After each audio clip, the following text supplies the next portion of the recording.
Nous allons parler du chrétien face aux thérapies ou aux psychologues. Mais prophète, on remarque que certains fidèles, certains chrétiens ne vont pas voir des psychologues mais viennent voir leur pasteur pour faire des cures d'âme. On parle beaucoup de cure d'âme. Est-ce que pour vous la cure d'âme c'est quelque chose qui peut se faire encore d'actualité?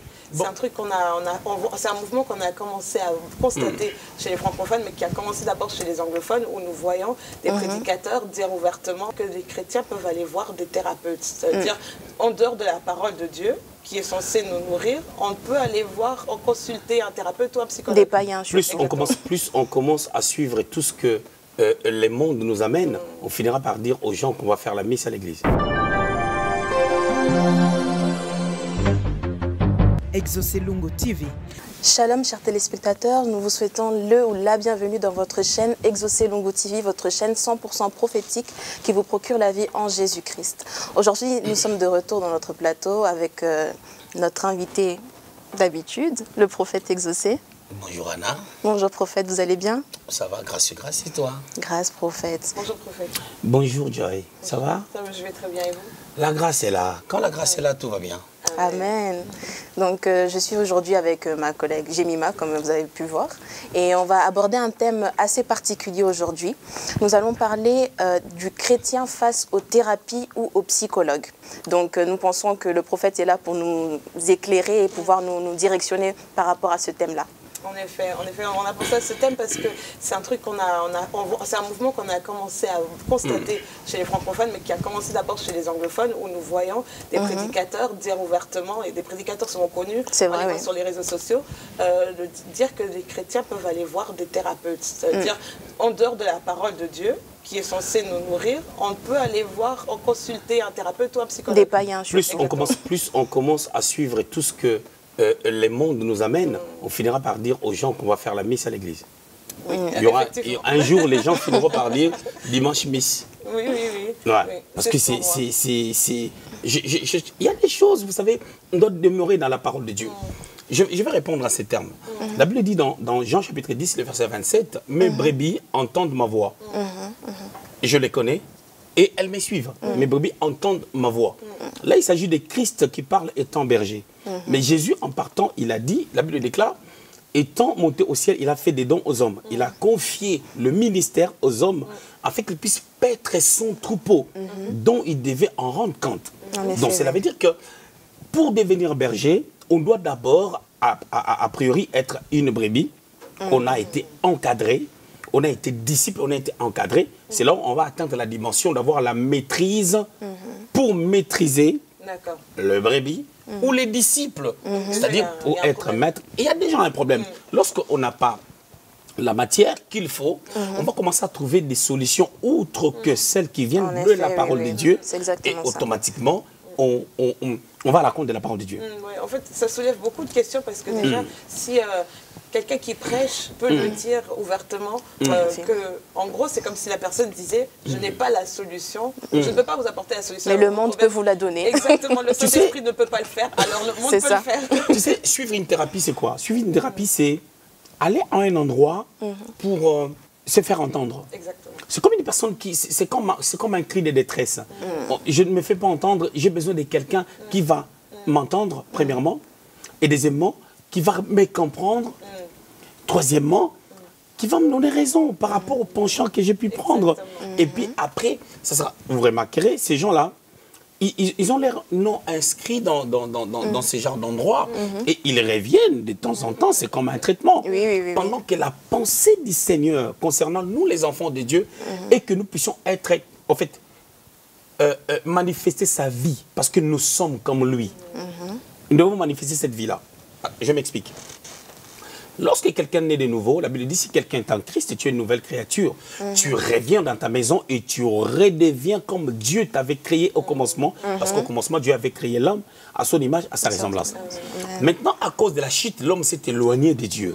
Maintenant, lorsqu'on est de nouveau, on récupère toutes les données intérieurement comme Dieu nous avait créé. Alors, qu'est-ce qui se passe? Par la croissance spirituelle, on va voir maintenant la manifestation de cette vie d'une manière extérieure. Et ça t'amènera, toi, chrétien, maintenant, de ressembler physiquement. Parce que tu l'es déjà intérieurement, mais de ressembler maintenant palpablement à ton Dieu, à Jésus-Christ. Et là, c'est là où la question se pose en fait. Quand un chrétien se trouve dans la position, il pense ou il estime qu'il faut qu'il aille voir un thérapeute, c'est qu'il a un problème d'ordre psychologique. Comment est-ce qu'un chrétien se retrouve déjà dans ce genre de position, on va dire? C'est tout à fait normal. C'est tout à fait normal qu'on reçoive une attaque. Déjà, on va déjà mettre l'emphase sur une réalité. Il faut comprendre déjà que tout problème psychologique, il faut bien l'étudier. Est-ce qu'il y a un esprit démoniaque derrière? Est-ce que c'est naturel? Mais moi, je dirais, la plupart des problèmes psychologiques sont liés à des oppressions démoniaques. Sachant qu'un chrétien, en réalité né de nouveau, je dis bien en réalité né de nouveau, ne doit pas être possédé. Mais nous voyons dans la pratique les chrétiens être possédés même au niveau de leur âme. Même des hommes de Dieu. Pourquoi?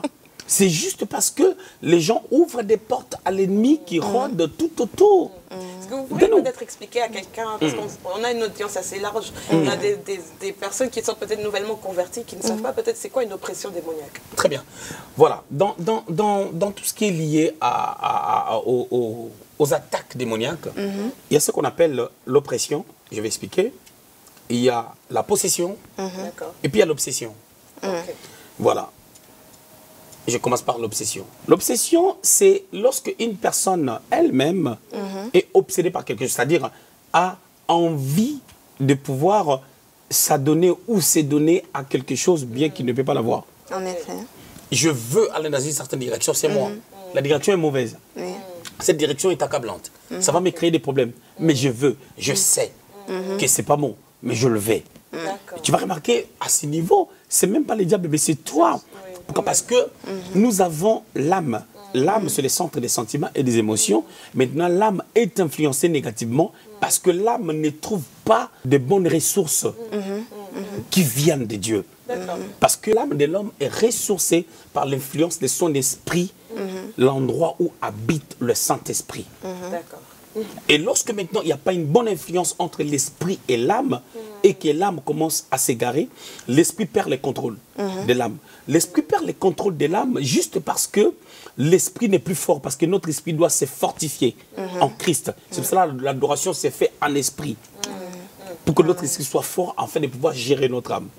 Maintenant, à ce niveau, lorsqu'on n'arrive pas, on commence à être obsédé par certaines choses. Et lorsque l'ennemi verra l'influence déjà du penchant de notre âme, il est plus facile que l'ennemi puisse entrer. Mais est-ce qu'on peut dire que c'est la source de certaines maladies comme la bipolarité ou la schizophrénie? Est-ce que ça peut venir de là? Et ça peut venir aussi des potions démoniaques. Parce que l'objectif du diable, c'est quoi? Là, on est parti même dans une autre question. C'est pas grave. Je reviendrai sur ce que je tente de dire. La Bible dit, dans Jean 10, le voleur ne vient que pour égorger, dérober et détruire. Donc, il vient détruire. Quand il vient détruire, il amène une certaine influence. Prenons l'histoire du jardin dedans. Le diable vient, il dit, est-ce que Dieu a-t-il réellement dit que le jour où vous en mangerez, vous mourrez? Il veut influencer la pensée d'Ève pour l'amener dans une certaine direction. L'influence est extérieure pour ramener une attaque intérieure qui va séparer l'homme de son Dieu. Et c'est très dangereux. Regarde dans Actes chapitre 5, dans la Nouvelle Alliance, Pierre est en train de dire à Ananias, comment Satan a pu remplir ton cœur. Satan a pu remplir ton cœur. Satan a pu prendre le contrôle de ton cœur au point que tu montes à Dieu. Mais Ananias et Saphira étaient nés de nouveau. Pour revenir à la question de Joy, je dirais, j'ai parlé de l'obsession, il y a la possession. Dans la possession, il y a... Vous devez comprendre que l'homme est tripartite. L'âme, l'esprit et le corps. Il y a la possession de l'âme, de l'esprit et du corps. Il faut comprendre qu'un chrétien ne peut pas être possédé dans son esprit. D'accord. Et pourquoi? Juste parce que dans son esprit, le Christ demeure dans son esprit. Christ en nous. Christ en nous. Christ en nous demeure dans notre esprit par le Saint-Esprit. Alors, à ce niveau, pour qu'un chrétien soit possédé dans son esprit, il faut vraiment que les chrétiens puissent régner Christ. Ça, c'est déjà une réalité. Mais il faut comprendre que l'âme, au niveau de l'âme, c'est là où il y a un problème. La gestion de l'âme de l'homme, ce n'est pas Dieu qui a le contrôle de ça. C'est l'homme qui doit contrôler son âme. D'accord. C'est la raison pour laquelle la Bible dit garde ton cœur plus que tout. Mais les mots cœur, garde ton cœur, dans l'original, on veut parler vraiment de ton âme que tu dois garder. Parce que dans ton âme, il y a la pensée, il y a des émotions, il y a des sentiments. C'est ce que tu dois garder. Et puis, un autre domaine, c'est les corps. C'est là où vient le maladie. C'est là où le diable vient déposer des maladies. Bien entendu, il y a des maladies qui sont naturelles, mais il y a des maladies qui sont aussi démoniaques. En effet, alors, notre prudence nous permettrait de pouvoir faire très, très attention. Mais quand quelqu'un souffre psychologiquement et qu'il a besoin d'une thérapeutique, il faut comprendre que ça touche, bien que c'est psychologique, ça touche deux niveaux. Son âme et son corps. Pourquoi je le dis? Parce que quand on est dépressif, vous allez remarquer que au niveau de l'âme, on est affecté, mais ça a des réactions au niveau du corps. On ne veut plus se laver, on ne veut plus prendre soin de soi. Et tu verras du bordel à la maison. Tu verras, tu sens que la personne ne réalise plus rien. Les corps commencent à... Voilà, il y a un décalage entre certaines réalités où tu sens que les corps facilement va être endommagé. La personne oublie de manger. Ou soit la personne mange de trop. On tombe dans l'obésité. Des fois, on ne veut pas manger. On peut créer des maladies parce qu'on ne mange pas. Mais il y a une stratégie du diable derrière parce que le diable vient pour dérober, égorger et détruire. Te voler la paix, la dépression, c'est le manque de paix. C'est le manque de joie. Il te vole la paix. Il vient pour détruire. Au final, il va te détruire. Donc, c'est malheureux lorsqu'on doit enseigner aux gens d'aller consulter des thérapeutes pour se sentir bien pendant que Jésus est la solution. Justement, j'allais y venir, on parlait avec Anna, justement pour pallier à ce problème, certains prédicateurs préfèrent eux-mêmes se lancer dans des études de psychologie ou de consultance en thérapie. Des coachings, ça a plusieurs noms, mais en gros c'est ça, et pour aider les chrétiens. Moi je vais dire un truc, nous devons comprendre une chose. Lorsque un homme de Dieu, parlons naturellement, lorsque un homme de Dieu a été formé, en effet, auprès d'un père qui a été aussi formé, cet homme de Dieu-là aura un bagage. Aura un bagage. Ce bagage-là te permettra déjà d'être à la hauteur de tes responsabilités. Ça, c'est sur le plan pragmatique. On est au sein de l'église, on est encadré. Maintenant, ce que moi je conseillerais aux églises, l'église doit avoir une fenêtre théologique. C'est-à-dire? C'est-à-dire, on doit avoir certains enseignements qui sont typiquement doctrinaux et théologiques. Ça va permettre aux serviteurs, aux gens qui ont l'appel de Dieu, aux filles qui sont destinées à épouser de futurs serviteurs de Dieu, de futurs hommes de Dieu, et à avoir un certain bagage théologique. Donc c'est le manque de formation qui crée ça, quoi. Et en gros, on retombe sur la formation. La formation a deux dimensions. Il y a la formation auprès du Père, on voit ce qu'il fait, il nous conseille comment nous pouvons faire. Jésus l'a fait. Il a commencé à baptiser, on dit Jésus baptise, mais ce n'est pas lui qui baptisait, c'était ses disciples. Donc il les a appris comment on baptise. Et ils ont fait. Ça fait que si nous procédons comme ça, il y a un équilibre entre l'aspect doctrinal, c'est-à-dire l'aspect théologique, et l'aspect pratique, en laissant les disciples occuper certains postes et avoir certaines responsabilités au sein de l'Église. Ils vont être dans l'apprentissage comme quelqu'un qui, pendant qu'il a son cursus universitaire, il fait des stages de temps en temps, pendant 6 semaines. Donc chaque année, on a au moins 2 stages par année. Quand on a un cursus de 3 ans, ça nous fait 6 stages au sein des entreprises, des différentes entreprises. Surtout, ça fait du bien. On voit pas mal de choses, ainsi de suite. Ça fait grandir notre bagage. Donc c'est des petites choses que si l'Église peut mettre ça en place, vous allez remarquer que ces gens-là qui ont besoin de la thérapeutique, ils seront suivis. La parole de Dieu sera leur thérapeutique. Mais ce qui est merveilleux, c'est lui qui voit un psychologue. Le traitement qu'il va recevoir là-bas ne lui permettra pas de devenir psychologue. Mais celui qui est ancré dans la parole de Dieu finira de devenir comme celui qui l'a enseigné. C'est ça la différence. C'est ça la différence. Et ne prenons pas le monde pour l'amener à l'église. Oui, c'est ça. En fait, c'est le problème dans cette génération. On mélange tout, en fait. Et on voit de plus en plus de jeunes parler des problèmes mentaux, de l'anxiété.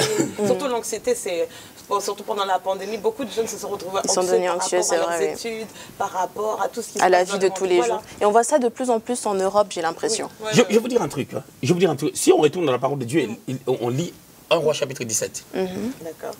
Élie débarque, à partir du verset 1er, on dit, Élie le Tishbite, un habitant de Galate, dit qu'il ne va pas pleuvoir pendant un certain temps, 3 ans et 6 mois. Mais cet Élie-là vient d'où? Si on regarde la parole sans pour autant qu'on lise derrière les lignes, qu'on voit l'arrière-plan, les préambules, on va se tromper.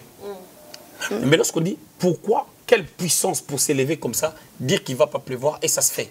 Donc quelque part, c'est un homme préparé. Mais la Bible n'est pas un livre de répétition. La Bible, c'est un livre. Et ça dit, la Bible est dynamique, la Bible est systématique. Ça ne répète pas les histoires, mais ça complète des histoires pour faire un récit costaud, équilibré, pour bâtir nos vies. C'est pour ça que la Bible dit même que toute écriture est inspirée. C'est-à-dire que chaque portion nous inspire à nous amener à une certaine direction. Donc, Élie a été préparé. Quelle est la preuve que je peux donner pour dire qu'Élie a été préparé? Voyons ça alors. On va voir ça bien. C'est simple. Prenez vos Bibles, n'hésitez pas. On va prendre la Bible. Regardez ce que la Bible dit. Au verset 1er, on dit, Élie le Tishbite, l'un des habitants des Galates, dit à Akab, l'Éternel est vivant, le Dieu d'Israël, dont je suis le serviteur. Il y aura cette année-ci ni rosée ni pluie, sinon à ma parole. Le verset 2. Et la parole de l'Éternel fut adressée à Élie en ces mots. Pars d'ici, dirige-toi vers l'Orient et cache-toi près du torrent de Kérit, qui est en face du Jourdain. Tu boiras de l'eau du torrent et j'ai ordonné au corbeau de te nourrir là. Donc il doit aller se cacher, être dans la solitude. Il doit aller se cacher. Vous croyez que c'est quelque chose de spontané? On lui dit va là-bas et puis il s'habitue à la vie du torrent, il va attendre les corbeaux et tout. Non! Il a été entraîné à ce genre de dimension. Et des grandes personnes sont des solitaires. Des fois, ils travaillent la nuit quand les gens dorment. Des fois, ils réfléchissent la nuit quand les gens dorment. C'est ça, en fait. Nous devons avoir un esprit fort, travailler au travers de la parole de Dieu. Raison pour laquelle vous remarquerez que même lorsque Dieu veut donner la royauté à David, il veut que David soit préparé. Il faut qu'il permet que David vive des situations où il se retrouve dans la caverne d'Adulam. Saül les cherche pour les tuer. Il devient fort. Quand il va surmonter cette situation, un autre, Dieu crée encore un autre problème. En fait, je crois que vous êtes vraiment en train de toucher le cœur de problème que notre génération a. En fait, c'est le manque de préparation. N'est pas assez solide. En fait, si on se met à la place d'Élie, on se serait dit c'est une catastrophe, j'ai failli. Et c'est là qu'on va chercher. On est beaucoup trop faible, je pense. C'est-à-dire que dans cette génération, déjà, mais surtout nous ici en Europe, la sécurité sociale, tout va bien. Je travaille, après je vais aller au chômage. Et puis, si je perds mon travail, je vais aller au chômage et tout. Il y a cette luxure-là, il y a tout ça. Il y a tout ça qui empêche les gens d'avoir la foi. Tu sais, moi j'ai des gens à l'église. J'ai des gens à l'église parce qu'à l'église, on a toutes sortes de personnes. J'ai des gens à l'église, célibataires, intelligents, ayant des diplômes, pas de séjour, pas de logement, pas de boîte aux lettres. Mais qui vivent, qui fonctionnent, qui célèbrent les seigneurs et tout. C'est quoi? C'est ça qu'on appelle la foi. La foi ou ma joie ne se repose pas sur ce que j'ai. Ma joie se repose sur ce que je suis en Christ. C'est ça un esprit fort. Et ça, c'est pas à Dieu de le faire à notre place. Ça, c'est en nous. La Bible dit fortifiez-vous dans le Seigneur. On doit se fortifier. C'est un nom de se fortifier. Et de vivre selon la parole. De la même manière qu'en Europe, il y a trop de fast-food, les gens veulent le fast-food. J'ai besoin d'être béni, j'ai besoin de mariage, j'ai besoin de vivre telle chose. Mais que ça vienne tout de suite. Que ça vienne tout de suite. On ne veut pas la préparation. Mais prophète, on remarque que certains fidèles, certains chrétiens ne vont pas voir des psychologues, mais viennent voir leur pasteur pour faire des cures d'âme. On parle beaucoup de cure d'âme. Est-ce que pour vous, la cure d'âme, c'est quelque chose qui peut se faire encore d'actualité? Gloire à Dieu, j'aime la question. La cure d'âme, dans la Bible, il n'y a pas. C'est pas biblique. Mais tout ce que nous faisons, il y a pas mal de choses que nous faisons à l'église aussi, il n'y a pas Le terme Trinité dans la Bible, il n'y a pas. Mais Dieu est trinitaire. C'est-à-dire, le terme trinitaire, c'est Trinité, c'est pas écrit dans la Bible, mais par contre, Dieu est trinitaire. Le Père, le Fils et le Saint-Esprit. On peut les voir déjà dans l'original quand on parle déjà d'Élohim. Voilà. Quand je dis que la cure d'âme, il n'y a pas, parce que quelqu'un peut mentir. Comment les savoir? Moi, je suis pour des dialogues pastoraux. Quelle est la différence? Exactement. La différence, c'est quoi? Dans les dialogues, tu parles, je parle. Tu parles, je parle, tu parles, je parle. D'accord. Et le Saint-Esprit est au milieu de nous. Mais quand on parle de cure d'âme, c'est plutôt quelqu'un qui vient confesser, quelqu'un qui vient dire, parler de son parcours, cherchant à obtenir miséricorde parce qu'il a parlé avec un homme. C'est vrai, c'est ça le système. C'est en effet ça. C'est ça le système. C'est ça. Voilà, on a fait ça de l'autre côté, où tu es devant Père Jean, et tu lui dis des trucs, tout ça là, d'autres choses tu gardes. Tout, tes péchés sont pardonnés. Et puis, amen. Même si on a menti. Et voilà. Moi, je dirais, apprenons aux gens à établir des relations perso avec Dieu. C'est ça qui est plus important. C'est-à-dire, dans des dialogues pastoraux, je donne la nourriture comme une maman qui a son enfant 12 ans, 13 ans, 14 ans. La poitrine commence à se former. La maman va dire, cet enfant-là commence à devenir comme moi. Alors, comme elle commence à devenir comme moi physiquement, elle doit devenir aussi comme moi psychologiquement, moralement. Voilà, c'est ça ce que nous devons faire étant serviteurs de Dieu. C'est-à-dire amener les gens à devenir comme nous. Le problème, c'est quand il n'y a déjà pas de bagage, comme vous disiez tout à l'heure. Voilà. Si les gens ne deviennent pas comme nous, l'œuvre de Dieu ne va pas grandir. Ça va stagner d'ailleurs. C'est pour ça, au temps des apôtres, Jésus pouvait bel et bien rester tout le temps en train de gérer les pommes des gens. Vous savez, les pommes, c'est quoi? Lorsqu'on ne donne pas la nourriture qu'il faut, tu sais qu'on s'accapare des gens.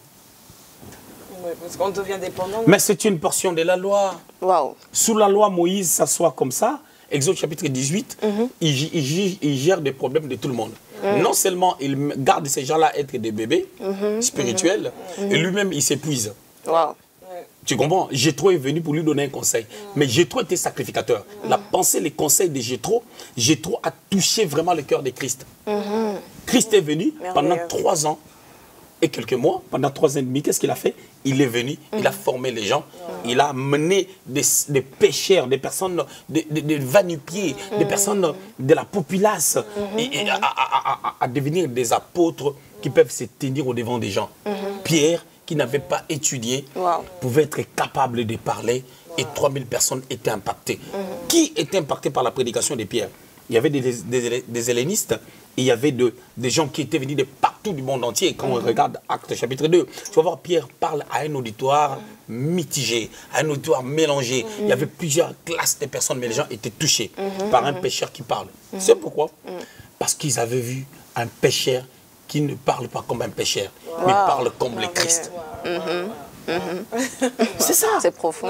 Donc, il faut que nous puissions prendre des Simons, les amener à devenir des pierres. Prendre des Saül, qu'ils deviennent des Paul. Prendre des Guigui Lungu, qu'ils deviennent des Exaucé Lungu. Amen. Merveilleux. C'est merveilleux. Exactement. C'est ça. C'est merveilleux. C'est ça ce qui manque aux églises. Moi, je dirais, ne jetons pas toujours les sorts aux fidèles. Aujourd'hui, j'étais avec quelqu'un qui m'a posé une question. Quelqu'un, jeune, comme vous, qui m'a posé une question que j'ai beaucoup aimée. Elle m'a dit, je vis beaucoup de personnes à l'église qui se sont mariées. Les fiançailles n'ont pas duré longtemps. Est-ce que... Et on remarque aussi que non, il y a pas mal de gens qui ont eu aussi des problèmes dans les églises. De dire, est-ce que, personnellement, pour toi, tu ne savais pas ou aujourd'hui tu te rends compte que c'était une erreur? Et je lui ai répondu en disant que nous, les pasteurs, il nous arrive des fois d'aller dans la direction des fidèles parce qu'ils veulent le fast-food. Comme les enfants, maman, je vais manger, maman. On mange à midi, 11h20, l'enfant commence à te mettre la pression. Elle vient manger, on doit manger à midi, ou dans votre maison, vous mangez à midi 30. L'école finit à 11h45, l'enfant retourne à la maison. Elle met la pression. Qu'est-ce que tu fais? Tu commences à prendre des morceaux de viande, tu lui donnes. Tu commences à prendre les bouffées. L'enfant sera bouffe tout. Exactement. L'enfant sera pour tout. En effet. Et tu verras dans ce genre de maisons, tu verras l'enfant très mal avec un morceau de viande, avec du poulet, l'os de poulet, on met dans des... Et ça prend un peu dans le canapé, on doit encore nettoyer, ainsi de suite. C'est ce qui se passe dans plusieurs familles. On est en train de mal former l'enfant. Pendant qu'il y a des choses, lorsque tu sais que dans 30 minutes tu vas manger, tu dis dans 30 minutes tu vas manger. Alors tu dois te calmer. Dans 30 minutes tu vas manger. Donc c'est une éducation. Alors nous les pasteurs, il arrive des fois, on doit dire aux fidèles non.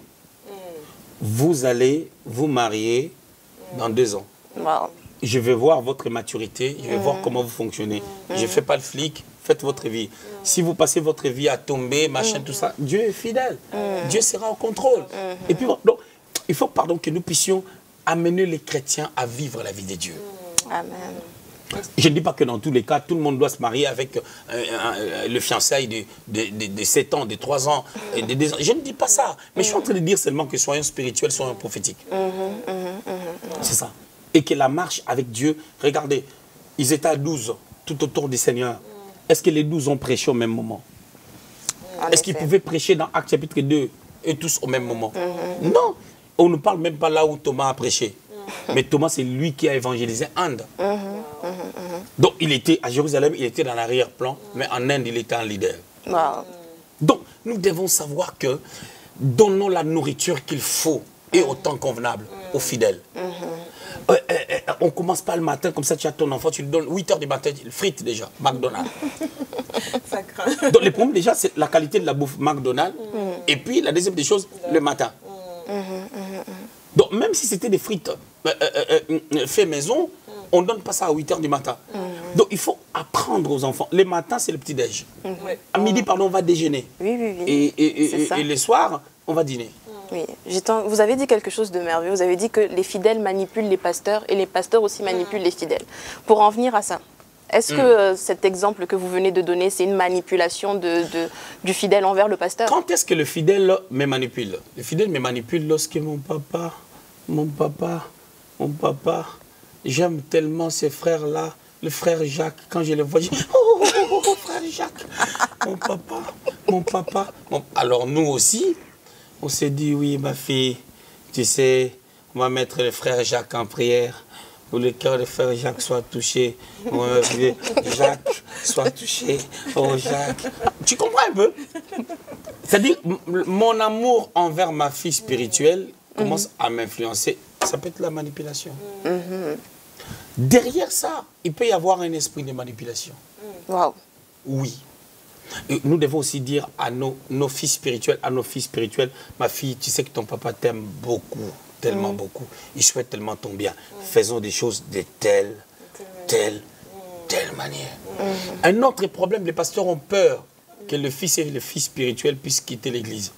Parce que comme, surtout, maintenant, là, il y a des églises tellement partout, tu verras l'œil de la foi, l'oreille de la foi, les cheveux de la foi, l'œil des tigres de la foi, l'œil de l'aigle de la foi. On a peur que le fidèle puisse aller directement de l'autre côté. Or, si les gens sont assis, la Bible déclare, dans Jean chapitre 10, 27, mes brebis m'entendent. Je les connais, elles me suivent.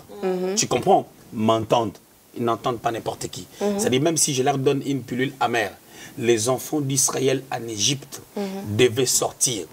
On les a donné l'agneau, c'était une bonne viande, mais les herbes, les légumes, c'était amer.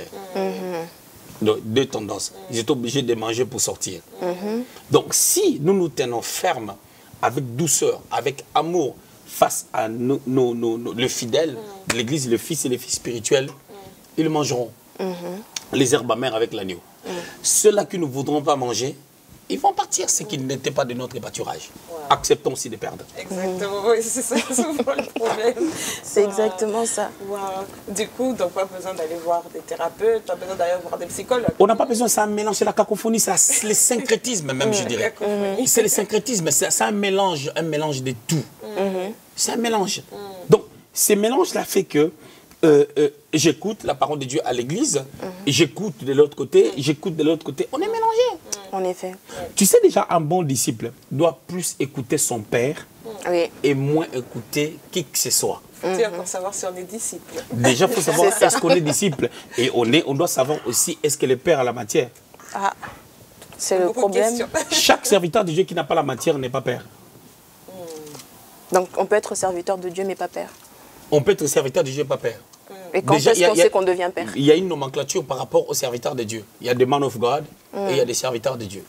Et des servants de Dieu. Tout le monde n'est pas man of God. Quand je dis man of God, c'est-à-dire homme de Dieu. J'aime le dire en anglais parce que ça pèse. Man of God. Parce qu'il y a certaines choses, quand tu les dis, tu sais, quand je dis par exemple, Moïse a dit à Dieu, show me the glory. Wow. Le poids, quand tu lis ça en anglais, tu parles vérifier l'anglais s'approche de l'original. Quand tu dis montre-moi ta gloire, c'est comme si c'est un jeu. Un enfant là qui passe là, gloire, ça va? Tu vas bien? Non, tu vois, en anglais, ça a une autre ferveur, ça a un autre poids. Ah, c'est... Tu sais, des fois, bon, je ne suis pas Dieu, je ne le serai jamais, je suis qu'un homme, mais tendons vers ce qui est parfait. Que l'Église grandisse. Vous savez les problèmes que nous avons ici. Tu avais posé cette question tout à l'heure pour dire que pourquoi, même elle avait appuyé là-dessus en disant pourquoi dans cette génération, plus on va vers la fin, plus on sent vraiment que le poids de la sainteté disparaît. Matthieu chapitre 24, je crois que On va bientôt clôturer. on atterrit. Matthieu chapitre 24. N'hésitez pas à prendre vos Bibles. Je vais lire le verset 9, 10, 11. D'accord. Alors on vous livrera au tourment et l'on vous fera mourir. Et vous serez haïs de toutes les nations à cause de mon nom. Ça, je saute. Alors aussi plusieurs succomberont. C'est-à-dire que la pression fera en sorte que les gens puissent succomber. C'est quoi cette pression aussi? C'est quoi? C'est des fois quand tout est organisé, quand tout va bien, on ne veut même pas avoir un petit souci. C'est ça. Dès qu'il y a un souci, on ça. succombe. C'est exactement ça. On dit, ils se trahiront, se haïront les uns les autres. Plusieurs faux prophètes s'élèveront et ils séduiront beaucoup de gens. Parce que l'iniquité sera accrue, l'amour du plus grand nombre se refroidira.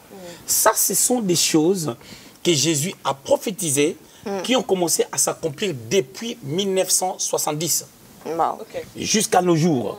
Donc là, on est encore, jusque-là, à la première partie D'accord. de Matthieu chapitre 24, qui commence à partir du verset 1er jusqu'au 14e verset. C'est à partir du 15e verset qu'on entrera dans la deuxième phase. Parce que Matthieu chapitre 23, Matthieu chapitre 24 a 3 phases. On ne va pas rentrer là-dedans. Mais restons sur ce que je viens de lire là.